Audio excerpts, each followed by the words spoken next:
grosse déception chez Disney. Lucasfilm s'apprête à connaître son premier échec relatif avec un Star Wars. Jusqu'ici, chaque sortie d'un film de la saga avait été perçue comme un événement par les spectateurs. Qu'importe les avis des médias, les 8 films de la franchise et son premier spin-off Rogue One ont été des succès publics et ont signé de fortes premières semaines d'exploitation. Solo A Star Wars Story est le premier film à briser cette règle. Après avoir déçu en France, 90 000 entrées le mercredi de sa sortie, on est loin des 500 000 des derniers Jedi, le film est parti pour terminer bien en dessous du million en une semaine. C'est aux États-Unis que le jeune Han Solo peine à exciter les foules. Alors que les estimations avançaient un week-end de 4 jours pour le Memorial Day, le lundi est férié, entre 130 et 150 millions de dollars, Solo termine à 100 millions et devrait clore sa carrière vers les 200 millions. Pour une production estimée à 253 centièmes millions de budget, sans la promo, c'est très décevant. Encore plus quand il s'agit d'un Star Wars centré sur Han Solo, le personnage le plus culte et le plus populaire de la saga. Comment expliquer l'échec relatif du film? Certains avancent la date de sortie en mai alors que les autres Star Wars étaient parus en décembre. D'autres la concurrence trop rude d'Avengers Infinity War et de Deadpool 2.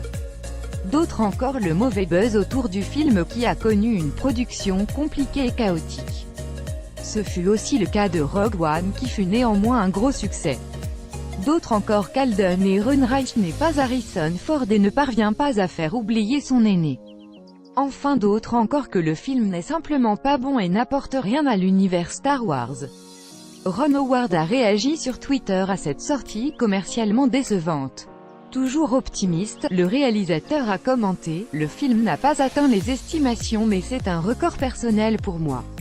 Regardez les réactions du public et allez le voir sur grand écran. Jusqu'ici le plus gros succès du réalisateur a été Da Vinci Code qui a signé 88 millions pour son premier week-end américain et a fini à 217 millions aux US et 800 millions de recettes au total dans le monde.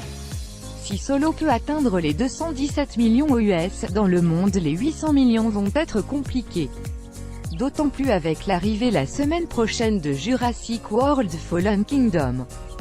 Cette déception aura-t-elle une incidence sur les prochains spin-offs en développement, Boba Fett, Obi-Wan Kenobi, Lando?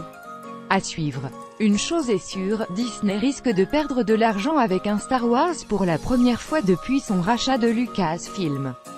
De son côté, Avengers Infinity War est pas loin de passer la barre des 2 milliards de dollars de recettes et de détrôner le réveil des forces dans le top 3 des plus gros succès au box-office mondial.